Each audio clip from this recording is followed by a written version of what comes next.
기도드렸습니다. 아멘. 네, 우리 한번 격려하겠습니다. 하나님은 오늘도 살아서 우리 가운데 역사하십니다. 한번 하시죠.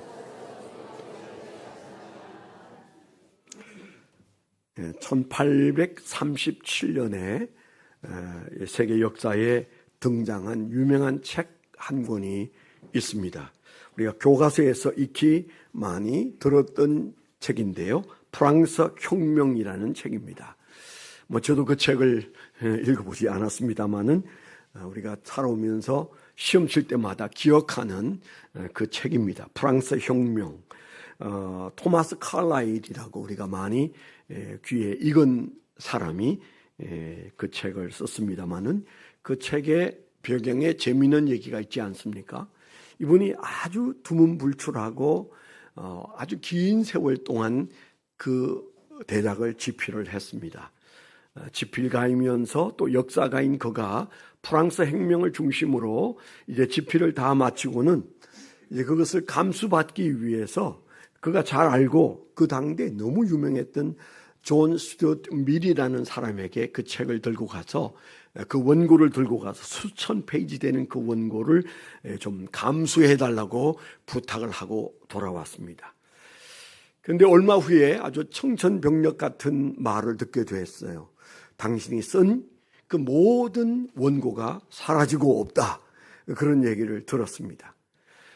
앞이 깜깜하고 살 희망도 없어졌어요. 자기 인생의 전부를 다 동원해서 썼는데 그 글이 없어졌대요. 어떻게 된 거냐 물었더니 그 감수하던 밀이 열심히 읽느라고 방 안 가득 어지럽혀 놓은 수천 페이지의 그 원고지를 하녀가 들어와 보니까 방바닥에 버려져 있거든요.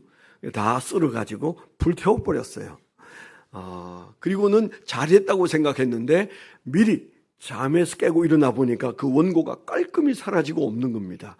이 원고가 어디 갔냐 물었더니 태웠다고 그런 얘기를 들은 거죠. 얼마나 그 존 스튜어트 밀이 난감했겠어요. 어떤 인생을 다 바친 대작인데 한순간에 사라졌습니다. 또 당사자는 얼마나 힘들었을까요? 살 의지를 잃고 그가 헤매던 어느 날 무심코 산책을 하다가 어떤 성당을 짓는 어귀를 지나가게 됐대요. 정신없이 물끄러미 쳐다보니까 어떤 백돌공이 열심히 그 백돌을 한 캐 한 캐 쌓고 있는 모습을 보다가 마음속에 용기가 일어났대요. 저 사람도 한 캐 한 캐 쌓는 것, 나도 한 장 한 장 다시 시작해 보면 어떨까? 그런 마음이 일어나서 그가 그때부터 또 수년 동안 자기의 경험을 살려서 글을 써서 드디어 1837년에 세상에 내어놓은 책이 프랑스 혁명이라는 책입니다.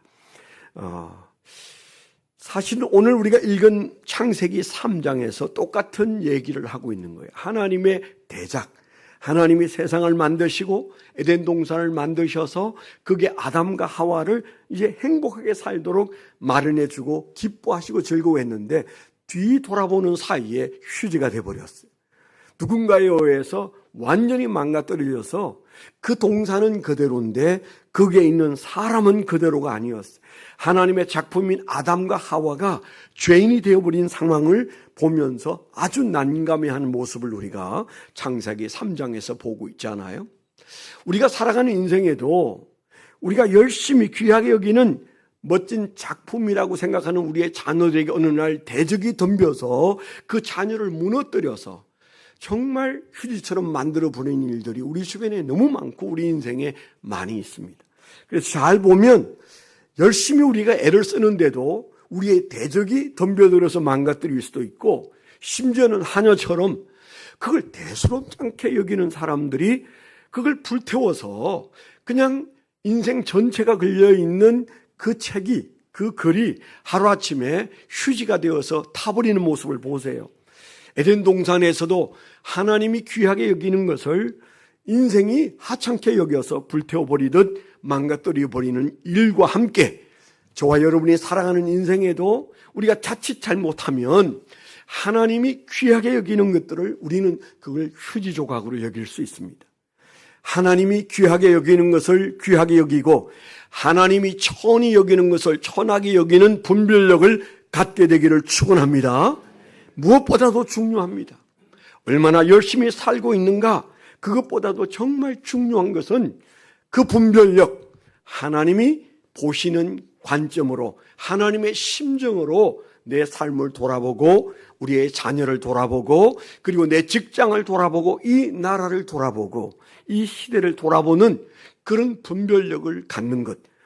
그 분별력이 없으니까 대작이 휴지가 된다는 사실을 염두에 두고 오늘 요 창세기 3장이 그걸 얘기하고 있다는 점을 우리가 살펴보아야 합니다. 지난 주일에는 여러분들이 10월 27일 날 저 광화문 여의도에서 여러분들이 연합 예배를 드리지 않았습니까? 저는 가진 못했지만은 함께 그 예배를 보면서 가슴 뜨겁게 바라본 적이 있습니다만은 이것은 그냥 어떻게 이 세상에 대놓고 뭔가 시위하는 우리 이만큼 많이 모였다 그 얘기 하려고 모인 것은 아니라고 저는 생각합니다.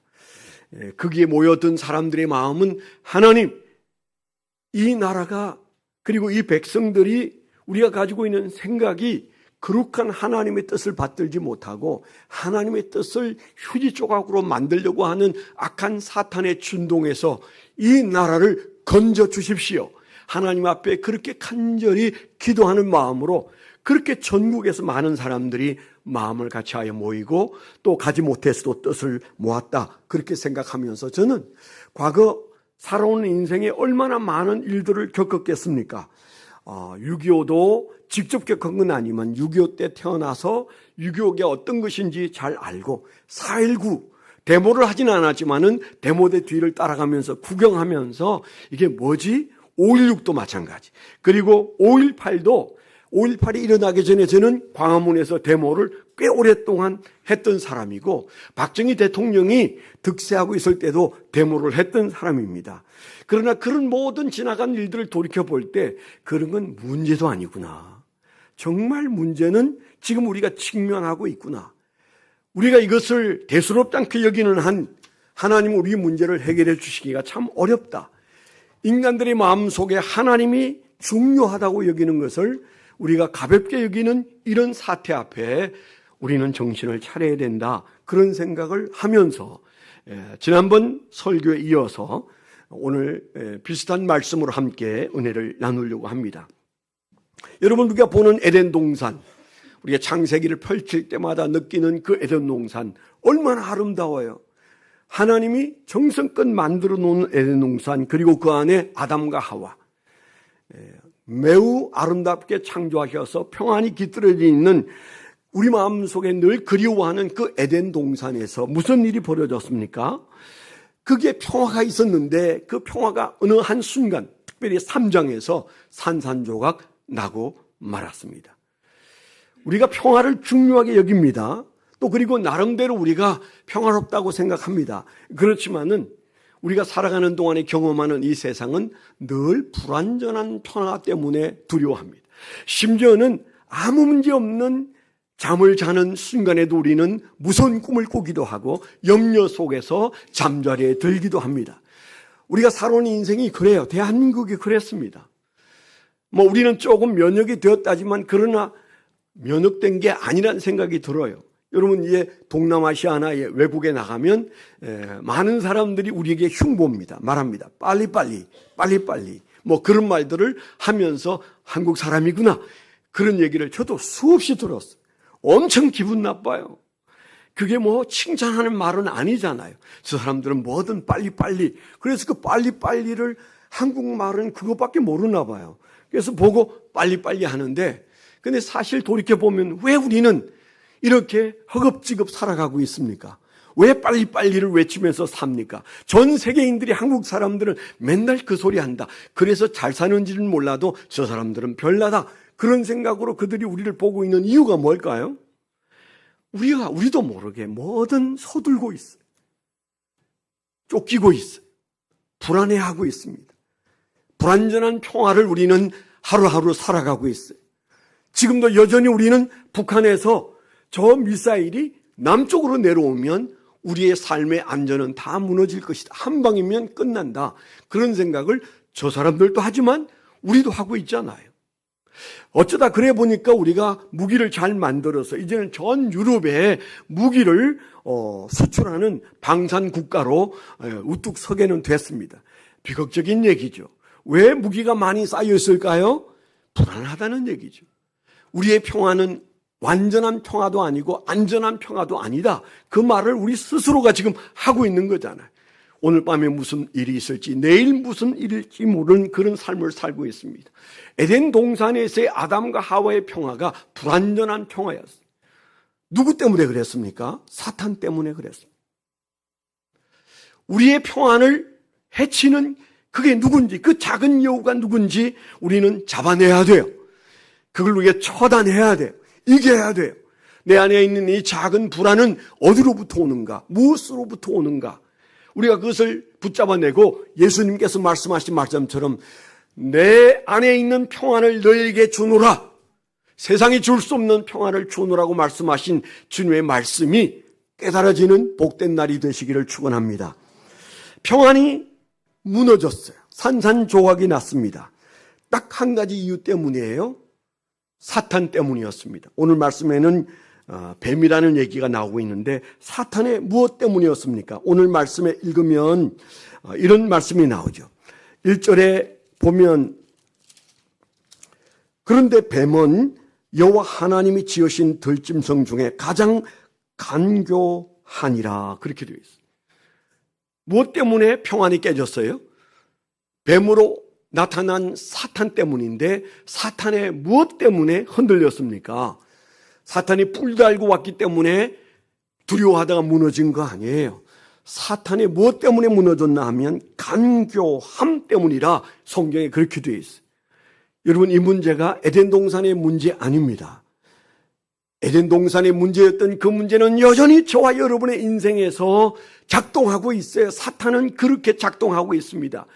뿔 가지고 나타난 게 아니라 간교함으로 나타났기 때문에 우리의 인생이 불안전하고 어렵고 힘들다는 사실. 이 간교하다, 아름이라고 하는 히브리어 이 간교하다는 말은 좋은 말이에요. 성경에 아주 많이 등장하는 단어인데 이 단어는 슬기롭다 그런 말이에요. 지혜롭다 그런 말이에요.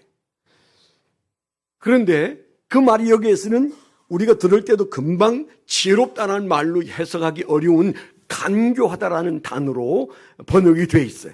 아주 좋은 번역이라고 생각합니다. 이 간교하다는 말은 아주 교활하다, 아주 교만하면서 그리고 거짓된 말로 우리를 꼬드긴다, 뭐 그런 말이 다 들어가 있는 이 간교함. 사탄이 우리 주변에서 왔다 갔다 할 때 우리의 평안이 깨지는 가장 큰 이유는 사탄에게 넘어가서 그런데 사탄에게 왜 넘어가겠습니까? 뿔 달고 나타나면 넘어갈 일이 없을 거예요. 그렇지만은 사탄에게 넘어가는 이유는 에덴 동산이든 또 예수님의 시험받던 그 광야든 지금 우리가 사는 삶의 현장이든 사탄은 항상 무엇 들고 나타날까요? 간교함으로 나타나요. 우리가 예방하지 않고 준비하지 않으면 모든 인간들은 우리 안에 있는 죄성 때문에 그 간교함에 넘어지게 돼 있어요. 에덴 동산이 망가지는 모습에 아주 중요한 단어가 있다면 간교함이다. 이 사실을 그 슬기가, 그 슬기로움이 다른 의도를 가지고 나타날 때 우리를 대적으로 넘어뜨리려고 하는 그런 의도로 나타날 때 우리는 그것에 우리가 절퇴를 맞고 혼란해지고 우리의 삶의 현장은 평안이 사라지는 그런 삶이 온다는 사실. 요즘 이제 우리가 참 정신없이 살아가고 있습니다. 특별히 세상이 너무 빨리 변해서 따라가기가 어려워요. 이제 제 나이 되면 식당에 가서 키오스크인가 그걸 만져야 되는데 지금은 좀 훈련이 됐어요. 그런데 불편했어요. 차라리 서비스 비용을 더 받든지 와서 딱 인간적으로 주문하고 주문받고 그러면 얼마나 좋을 텐데 그걸 내밀고 거기다 해야 된다고 그러고 거기다 돈을 내야 된다는데 지금도 불편해요. 아마 제 나이 또래는 좀 별로 마음에 안 들 겁니다. 하다 보니까 조금씩 익숙해지긴 했어요. 제가 3년 전에 손녀들과 함께 아이스크림 가게에 갔다가 그 직원이 가만 놀고 있는데 저기 가서 저걸 해야 된대요. 아주 큼지막한 키오스크 앞에 가서 하래요. 아, 이거 할 수가 없네요. 그런데 쳐다보고 있어요. 좀 도와주세요. 안 도와줘요. 무슨 그런 아이스크림 회사가 있는지 몰라요. 그래가지고 막 한참 하는데 뒤에 서서 보고 있어요, 사람들이. 그 다음 사람들이 진땀을 흘렸어요. 아니, 제가 그것 때문에, 문명의 이기 때문에 진땀을 흘리는 건 너무 억울하잖아요? 제가 그래도 공부 열심히 한 박사인데 그 앞에서는 아무 소용이 없더라고요. 영어를 모르는 것도 아니고 한글을 모르는 것도 아닌데 도대체 어떻게 해야 되나 막 힘들었습니다. 그런데 이제 세월이 가니까 이제는 좀 이제 적응도 되고 안심도 되지만 여전히 불편한 존재. 그런데 요즘 우리가 이 전자기기들이 발전하고 AI, 인공지능이 발전하면서 전 세계적으로 학자들이 힘들어하고 지금 인공지능의 발전을 잠시 멈추어 세우고 있다는 얘기를 듣지 않습니까? 이유는 이대로 발전하면 불과 10년 전 안에 저 인공지능이 AI가 우리를 공격하게 된다. 지능이 발전해져서 우리보다 똑똑한 그 AI가 인공지능이 우리를 공격해서 우리를 무너뜨리는 때가 반드시 온다. 그 안에 우리가 어떻게 대처할 것이 연구를 어느 방향으로 해야 될지 무엇은 되고 무엇은 안 되는지를 결정하기 전에 우리가 더 연구에 가다가는 큰일 나겠다. 그런 의논들을 하고 있다는 얘기를 여러분 많이 들어보셨을 거예요. 우리가 사는 이 세상에서 우리의 평안을 흔들고 있는 것들이 바로 그 지혜입니다. 그 지혜가 간교해질 때 사실 우리는 돌이키기 어려운 고통을 겪을 수밖에 없다. 이런 사실을 좀 생각하면서 이 사탄의 간교함을 성경이 뭐라고 말하는지를 잠시 보면 한 4가지 간교함이 드러나요. 왜 이 얘기를 할까요? 그때 그 사탄의 에덴 동산에 생겼던 간교함이 하나도 달라지지 않고 지금 우리의 삶의 현장에서 꿈틀거리고 있습니다. 그래서 우리는 지난 한 주간도 많이 넘어지고 여기에 와 있고 우리의 자녀들도 거기에 붙잡혀 있고 이 나라도 거기에 붙잡혀 있는데 하나님의 말씀을 갖다 대지 않고는 무엇이 잘못되었는지 분별하기 어려운 간교함이 그 안에 있기 때문입니다. 다수의 사람들은 그 간교함에 하나가 돼서 그게 옳다고 생각하고 그것이 유행이라고 생각하고 그렇게 살아야 살아남는다고 생각하는데 아닙니다. 수천 년 전에 쓰여진 성경 그것도 창세기 3장을 펼쳐놓고 저와 여러분들이 오늘 이 말씀을 생각할 때 사탄의 간교함을 간파하고 우리의 일상에서 우리의 자녀들의 삶에서 우리 교회가 그 사탄의 간교함에서 우리가 어떻게 벗어나며 그리고 그 간교함을 이기고 이 나라를 정화할 수 있을 것인가 우리가 깊이 생각하는 복된 시간이 되기를 축원합니다. 자, 간교한 영적인 그 아주 괴물 사탄은 우리에게 어떻게 그 간교함으로 다가오는가? 첫 번째는 끊임없이 우리에게 질문한다. 사탄은 끊임없이 질문한다. 그게 사탄의 간교함이다. 꼭 기억하세요. 내 마음 속에서 질문이 일어날 때 이 질문이 사탄의 질문인지 하나님의 질문인지 분별할 수 있어야 돼요. 질문을 분별하지 못하면 잘못된 대답이 나오게 돼 있어요. 우리가 흔히 말하자면 잘못된 질문에 그의 대답은 100% 잘못된 대답이 나오는 거라고. 사탄이 지금 어떤 질문을 하고 있습니까? 오늘 말씀에 보니까 2절에 여자가 뱀에게 말하되 동산 나무의 열매를 우리가 먹을 수 있으나 그 전에 1절에 보니까 이렇게 묻습니다. 여자에게 뱀이 물어 이르되 하나님이 참으로 참으로는 단어를 잘 기억하세요. 참으로 너희에게 동산 모든 나무의 열매를 먹지 말라 하시더냐? 벌써 질문 자체가 굉장히 위험하지 않습니까? 하나님이 참으로 너희에게 동산 모든 나무의 열매를 먹지 말라 하시느냐 이렇게 하와에게 물었다 그랬습니다. 거짓된 영은 우리에게 우리 삶에서 종종 질문을 던집니다. 어떤 질문을 던질까요? 하나님이 참이냐? 하나님의 말씀이 진실이냐?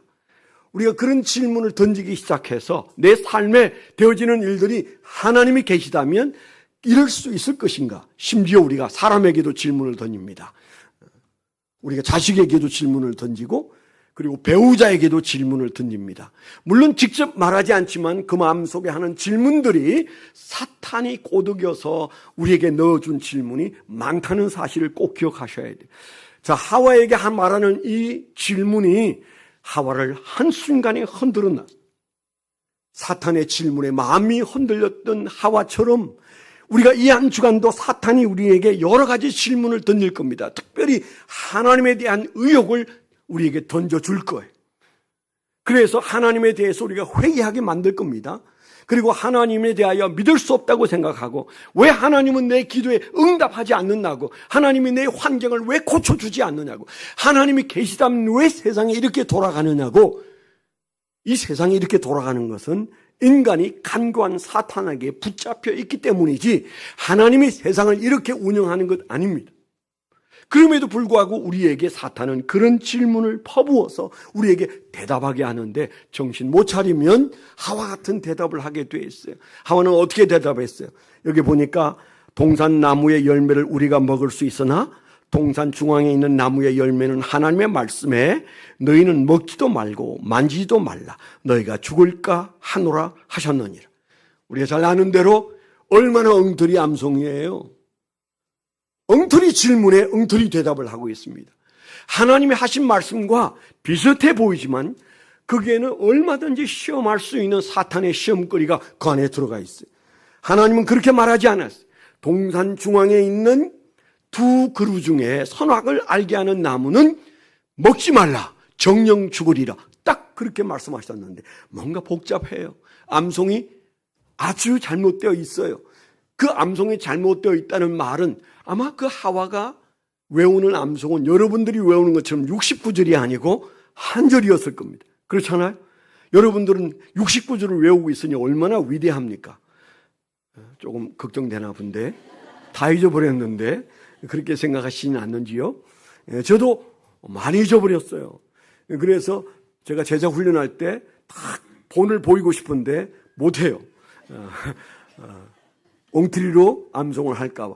그렇지만 우리는 69절을 가슴에 품고 살아가는데 여기 하와는 딱 한 구절 하나님이 주신 말씀인데 그 짧은 한 구절도 엉터리로 외우고 있어요. 엉터리로 외우는 이유는 뭘까요? 하나님의 말씀에 치심하지 않는 거죠.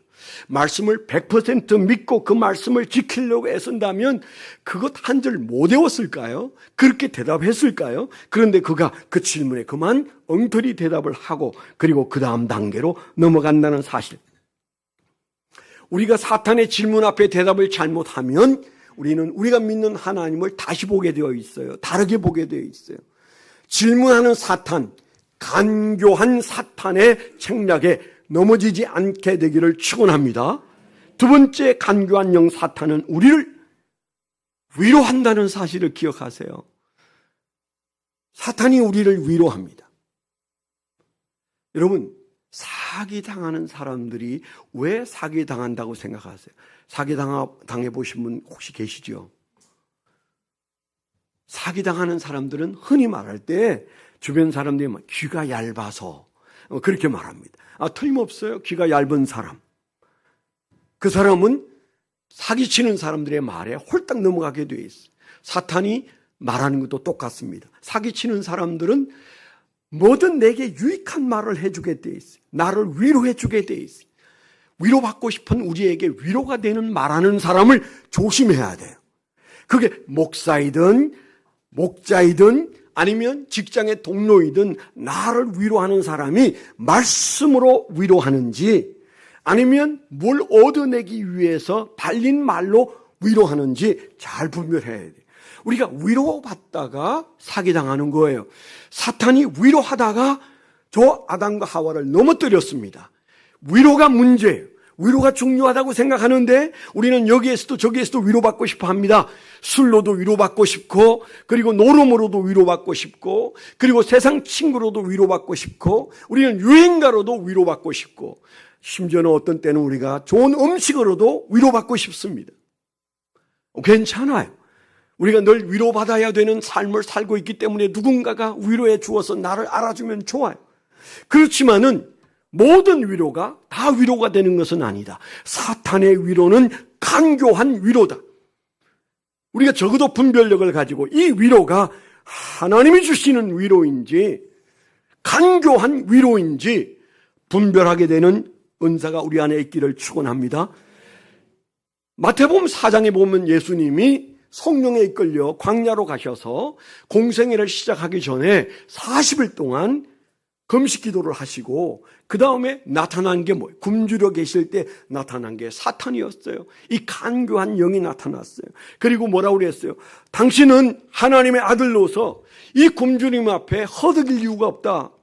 당신은 얼마든지 그 능력으로 돌을 떡덩이로 만들 수 있는 사람인데 왜 그러고 있냐? 동네 내려가기 전 이 광야에서 그 주림을 좀 해결하시라. 당신이 가지고 있는 그 능력으로 돌을 떡으로 만드시면 되지 않느냐. 당신은 돌을 떡으로 만들 수 있는 능력이 있는 분이다. 얼마나 그럴듯한 말이에요. 얼마나 위로가 될 수 있겠어요. 줄여 있는 예수님이 그 말을 들었다. 그렇게 되어 있습니다. 위로가 될까요? 위로일까요? 예수님은 즉시로 하나님 말씀으로 사람이 떡으로만 사는 것이 아니다. 하나님의 말씀으로 산다. 그 말씀에 위배된다. 그렇게 예수님께서 말씀하셨잖아요. 아담과 하와에게 뭐라고 그랬어요? 엄청난 위로를 줍니다. 하나님은 죽는다고 했지? 아니야. 결코 죽지 아니하리라. 여러분 어떤 말이 더 솔깃해요? 죽는다는 하나님이 좋아요? 죽지 않는다는 사탄의 말이 위로가 될까요? 죽는다는 하나님의 말씀이 아프지만 위로가 될 때 우리 영이 살아있는 것이고, 그게 누가 하는 말이든 넌 안 죽어. 그 말이 더 솔깃하고 더 듣기 좋아서 무조건 누가 하는 말이든 우리가 분별하기 전에 그 말을 접수하고 따라가면 간교한 영에게 우리가 위로받는 거예요. 위로가 중요한 게 아닙니다. 하나님의 위로만이 진정한 위로입니다.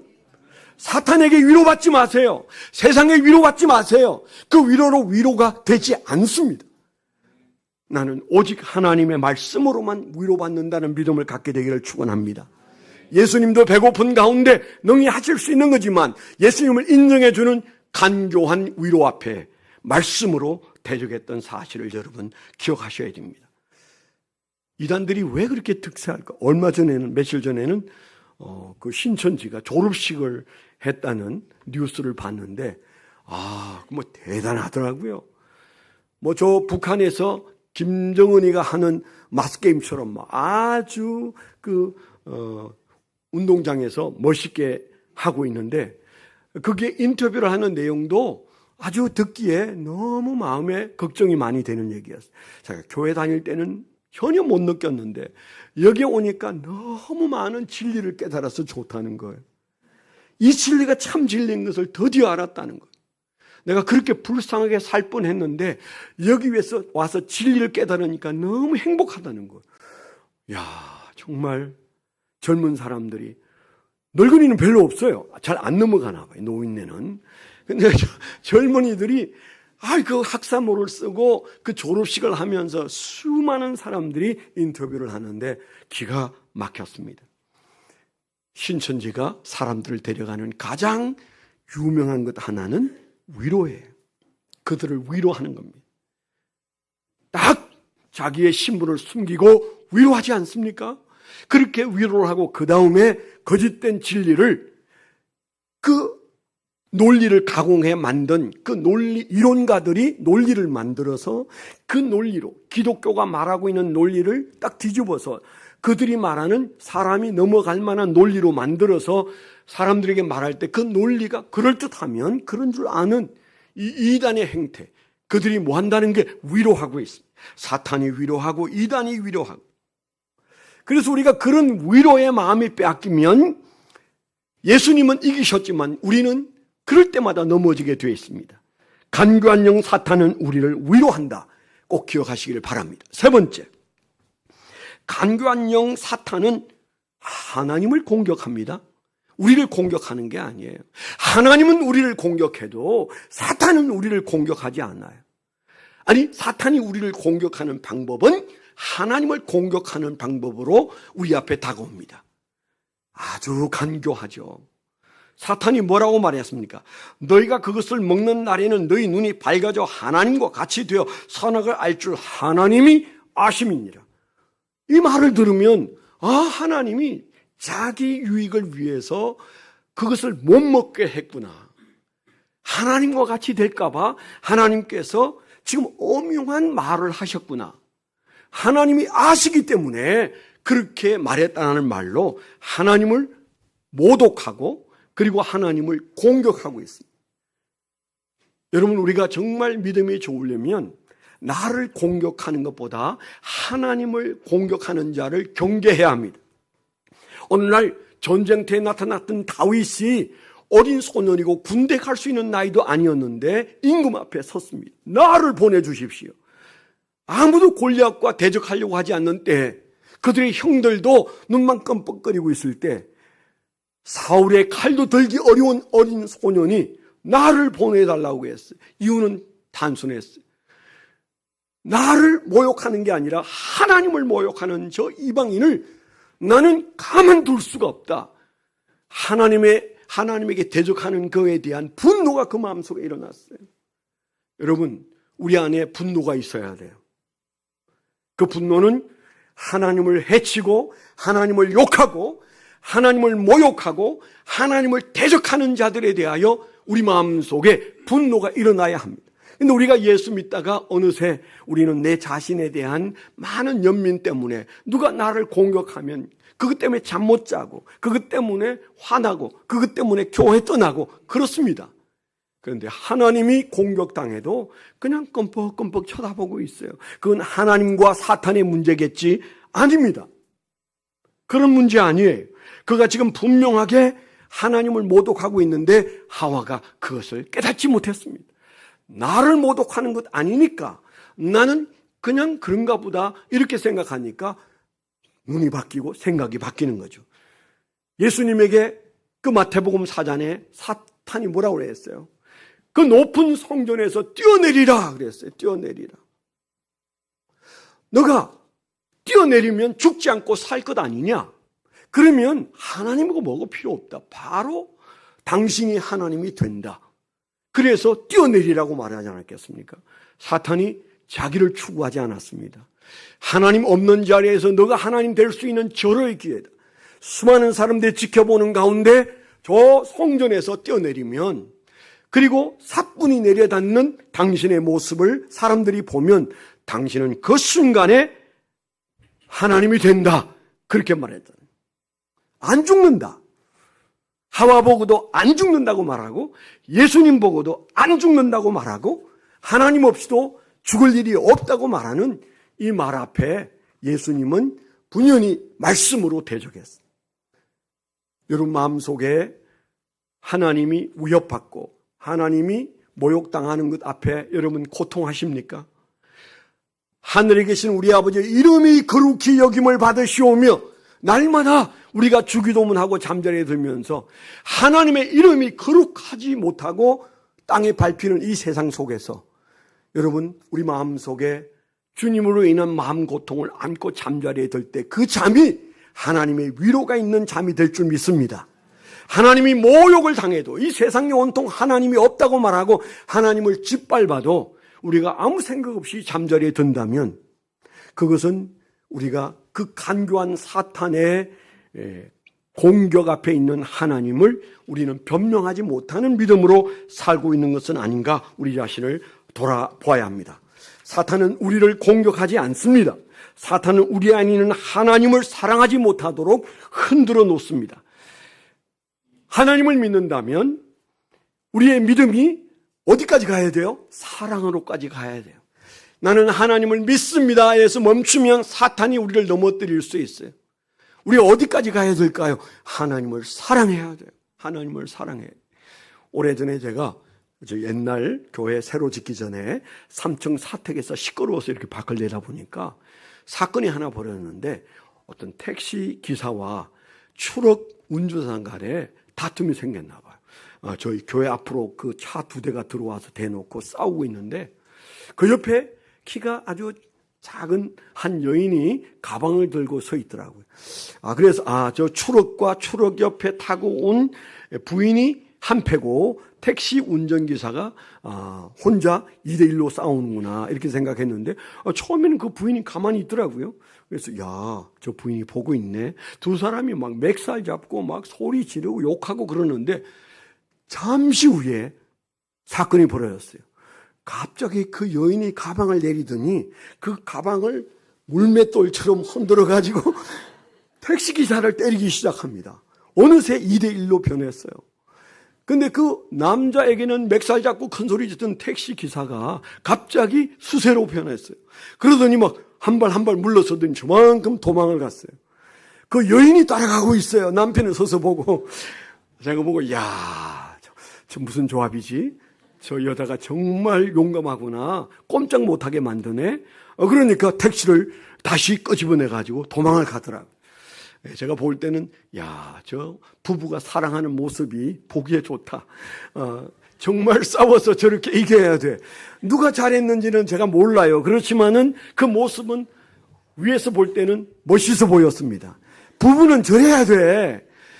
그런 마음이 들었어요. 우리가 예수님을 사랑하면, 예수님을 믿는 단계가 아니고 사랑하는 단계로 가면 마귀가 간교한 영으로 우리에게 덤비지 못해요.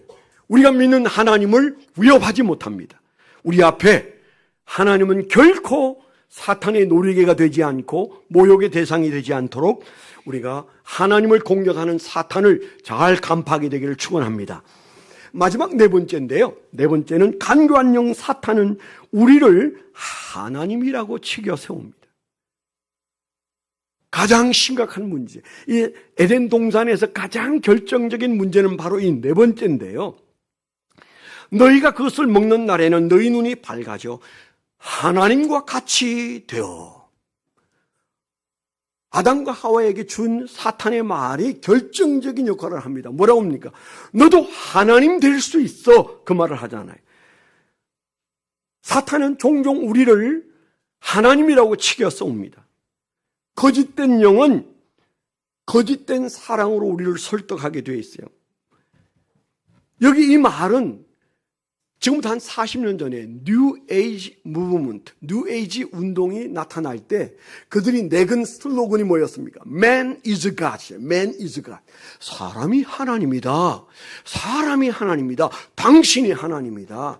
하나님은 존재, 보이지도 않는 존재, 그분이 하나님이 아니고 당신이 하나님이다. 그렇게 말하는 슬로건을 40년 전에 시작했는데 그게 얼마나 인기가 좋았는지 몰라요. 뉴 에이지 운동에 의해서 음악이 나오고 영화가 나오고 그리고 사상이 펼쳐지더니 이제는 뭐예요? 사람의 결정권을 하나님이 끼어들면 안 된다. 내가 남자로 태어났어도 내가 여자인 것 같아. 그러면 여자로 인정해 줘야 된다. 전 세계가 지금 그 주장을 하고 있습니다. 대한민국도 그것을 법제화하려고 애를 쓰고 있습니다. 내가 남자이지만 여자라고 생각하는 그 생각에 대하여 토다지 말고 혐오하지 말라. 국가는 모든 법을 동원해서 우리를 지켜달라. 그래서 자식들을 입양해서 동성끼리 결혼해서 살게 해달라. 그렇게 말하는 이 어마어마한 일의 배경은 뭐예요? 그 결정권은 당신에게 있다. 하나님이 창조했다고 말하면 하나님의 결정을 따라야 돼. 남자는 남자로 살고 여자는 여자로 살아야 돼. 생각이 어떠하면 그 생각을 바로 잡아야 돼. 그게 성경이 말하는 바고 우리가 알던 바인데 오늘의 이 시대에는 아니, 사람의 생각이 제일 중요해. 당신의 뜻이 가장 중요해. 그 생각대로의 삶을 살아. 그게 에덴 동산에서 한 말이잖아요. 너가 너 자신을 하나님으로 여겨. 하나님이 하나님 노릇 못하는 것이 너의 행복이야. 너도 하나님 되어서 그렇게 살 필요가 있어. 그런 자유가 있어. 그렇게 말한 얘기와 지금 이 시대에 모든 하나님의 질서를 깡그리 무시하는 그 이 세상의 사조를 보십시오. 무엇이 문제인지 여기에 우리가 목소리를 높여서 말하지 않으면 이 시대에 우리는 상당한 보응을 받게 되어 있다고 로마서에서 기록되어 있잖아요. 우리와 우리의 자녀들이 저 로마가 당했던 일과 그리고 역사 속에 소돔과 고모라가 당했던 그 일을 우리 시대에 당할 수 있다는 사실을 우리가 먼저 깨달아야 돼. 그래서 사탄이 우리에게 하는 마지막 공격은 너는 너를 가장 중요한 사랑의 대상으로 삼으라, 그 얘기예요. 사탄이 나를 사랑하라 그렇게 말하지 않아요. 너는 너 자신을 사랑해라. self-love. 이게 중독입니다. 이게 중독입니다. 세상 꼴을 보십시오. 사람들은 점점 자기를 사랑하는 자기 사랑에 빠져들고 있습니다. 누가 무슨 말을 하든지, 남편이 무슨 말을 하든지 내 인생은 내 거고 나는 나를 사랑하고 나는 내가 원하는 대로 살아야 되겠다. 그래서 셀프러브에 그냥 미친 듯 달려가고 있습니다. 얼마나 심각한 얘기인지 몰라요. 그 끝에 마약이 있다는 사실도 우리가 기억해야 합니다. 제가 한 3분짜리 동영상을 올리브 블레싱에서 보여줬는데 이 시간에 한번 보여드립니다. 심각한 마음으로. 왜 저들은 저렇게 살고 있는가를 한번 보시면 좋겠어요. 네, 성교사님 한번 보여주십시오. 다 이렇게 구부정한 자세로 있고 좀 동작이 좀 느릿하죠. 좀비처럼. 좀비를 국어 사전 찾아보면 살아있는 시체라고.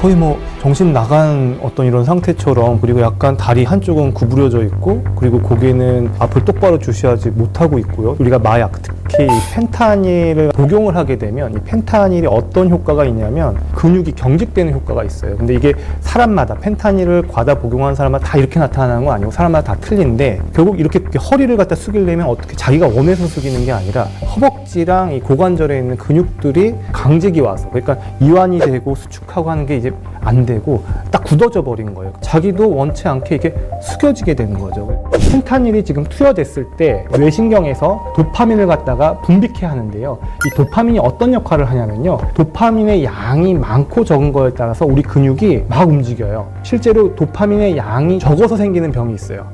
그게 파킨슨병인데요. 파킨슨병 같은 경우는 보신 분은 아시겠지만 행동이 느리고 근육이 강직이 돼서요, 손을 막 이렇게 움직일 수가 없어요. 딱딱 끊기듯이 막 걸려요. 힘이 들어가 있어가지고 자기가 자기 몸을 움직이기가 쉽지가 않아요. 펜타닐에 들어가면 우리의 신경 전달 물질인 도파민 이 분비 체계를 교란시키는 거예요. 처음에는 과다하게 분비했다가 그게 다 쏟아지고 난 다음에는 도파민이 아주 없어서 완전히 부족해지는 이런 상황이 계속 반복되다 보니까 이 근육 강직이 올 수도 있는 거죠. 근데 이 근육 강직이 다 이렇게 오는 건 아니에요. 어떤 사람들은 이렇게 숙이는 형태로 오지만 뒤에 등을 펴는 근육이 완전히 강직이 와버리면요, 이 사람 허리가 요구하듯이 뒤로 꺾어지는 그렇게 나오는 강직도 있어요.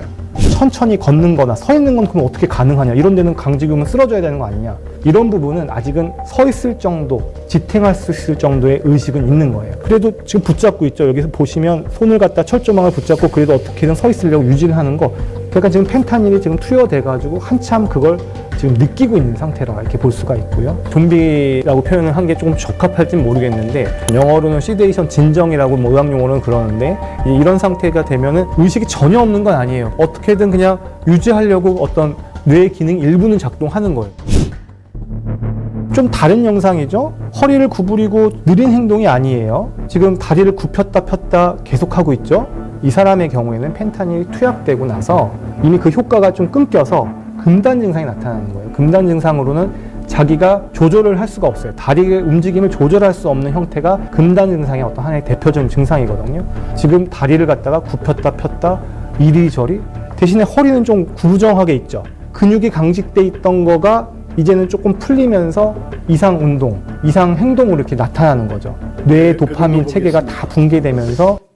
시간이 좀 많이 가서 그 정도 보는데, 여러분들이 유튜브에도 어디에도 펜타닐을 치면 그 폐해가 얼마나 큰지 알게, 더 심각한 것은 대한민국에도 펜타닐이 이미 들어와 있다는 사실. 마약 중에 강력한 마약인데 많은 돈을 주고 그것을 사는 이유는 자기를 사랑하는 최선의 방법이라고 생각합니다. 내일 죽어도, 내일 가정이 깨져도, 내일 모든 내 자산이 달아나도 나는 나를 사랑할 거야. 이 짧은 시간 동안의 사랑이 그것으로 끝나더라도 나는 나를 사랑하는 마음으로 이 펜타닐을 할 것이다. 마약을 할 것이다. 그런 마음이 사람 마음속에 들어가면 걷잡을 수가 없고 붙들어 세울 수가 없어요. 이게 사탄이 우리를 옥죄이고 있는 자기를 사랑하기는 방법의 오류에서 나타나는 겁니다. 하나님은 우리에게 하나님을 섬기라고 말씀하시는데 사탄은 너 자신을 섬기라고 말합니다. 하나님은 우리에게 복종하라고 말씀하시는데 사탄은 너 자신을 사랑하라 그렇게 말합니다. 하나님은 우리에게 나는 너의 하나님이라 그렇게 말씀하시는데 사탄은 너는 너 자신의 것이라고 말합니다. 하나님은 하나님을 죽도록 사랑하라고 말씀하시는데 사탄은 너 자신을 죽도록 사랑하라 그렇게 말합니다. 우리의 이 간교한 영들이 우리 가까이 있다는 사실, 이미 우리 가까이에서 역사하고 있다는 사실에 대해서 우리가 경계하면서 어떻게 이 사탄의 간교함을 이겨낼 수 있을까요? 딱 하나입니다. 사랑으로 치료합니다. 자기를 사랑하는 사랑에서 하나님을 사랑하는 사랑으로 전환되어야 합니다. 하나님을 죽도록 사랑하면 이 모든 악한 사탄이 우리를 어찌하지 못하는 놀라운 은혜를 맛보게 될 줄 믿습니다. 기도하겠습니다. 하나님 아버지, 세상이 끝에 온 것처럼 사탄이 온통 우리 주변에서 우리에게 자기를 사랑하라고 말하고 있습니다. 그래서 그 자기를 사랑하는 그릇된 방법들을 이제 세상 사람들은 철학으로, 법으로 묶어내려고 하고 있는 이 세상 속에서 하나님, 우리는 건전한가? 우리는 잘 살고 있는가? 우리는 죽도록 주님을 사랑하고 있는가? 우리 자신을 돌아보고 주여 정신 차리고 우리의 자녀들을 저 수렁에서 건져내고 교회를 건져내고 이 나라를 건져내는 종들이 되게 하여 주시옵소서. 예수 그리스도의 이름으로 감사하며 기도드렸습니다. 아멘. 우리 헌금하는